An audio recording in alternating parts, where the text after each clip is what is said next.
and living guide. Happy cow.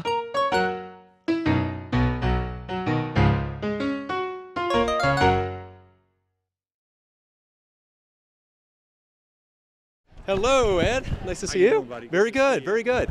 So if you could talk a little bit about your new home that you're building on Begley Street. You're building it with steel girders. That's right. Why is that versus wood? Steel is recycled. Wood can be renewable if you're getting it from tree farms where they're planting trees again and again.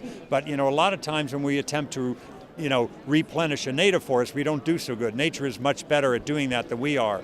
We take down a native forest and we try to replant it. It doesn't always work.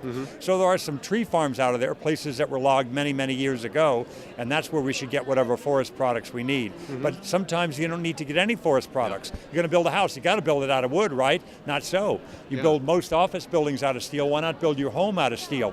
65% post-consumer, recycled steel, and when you're done with it, it can be recycled again. The steel in your car was a building. The steel in your building was a car. Just keep reusing it again and again. Did you see anything extra interesting at Green Festival today? I did. There was a lot of great stuff at Green Festival. My wife got in a very interesting conversation with a guy who was a vegan activist. It was very good. We had a great panel there about media and the environment, and it was good. It was a packed crowd and always interesting folks at the Green Fest. Let's talk a little bit about veganism and water usage. A big theme of tonight is water usage. Matt Damon's with water.org. So veganism and water, can you comment on that? It takes a fraction of the water to grow a pound of broccoli than it does a pound of beef. A lot less land, a lot less energy. So if you want to do something good for the environment, either become a vegetarian as I am, or do it 1 day a week, 2 days a week, 3 days a week.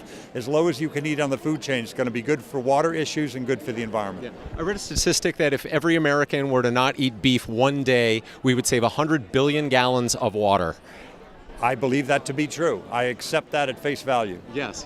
And tell me about your house on Begley Street. What are you going to be doing? What are you be doing at this house? How big is it going to be, and what are some things that are going to happen with this house? We're building a new LEED Platinum home. I fought Rochelle, my dear wife, for 2 decades now. For 20 years, I kept saying, I'll never move, because I'm very happy in my 1,600 square foot home. But the new home is going to be larger because she wants more closet space and a few things. And that's fine, but it's going to use half the energy, half the natural gas. It's going to use almost no water because we're collecting our rainwater to the tune of 10,000 gallons, and it's going to be a net zero electric home. That is to say, we will not use any net electric.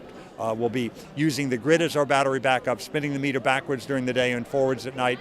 We get a bill for the net, which we predict will be zero, Zippo. Perfect. So what is one thing that you don't think you're doing now, environmentally speaking, or something that you feel you could do better than you're already doing? There's only one bad thing I know that I'm doing that I can think of offhand, and that's when I have to go to an environmental event where I think it's really worthwhile and I can't Skype in and I have to fly. Sometimes you got to get in a plane.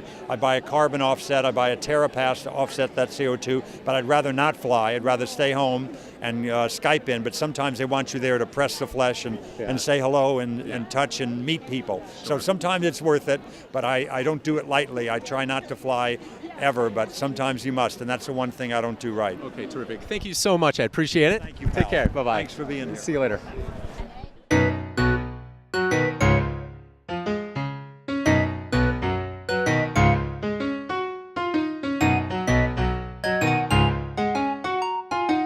The Healthy Eating and Living Guide. Happy cow.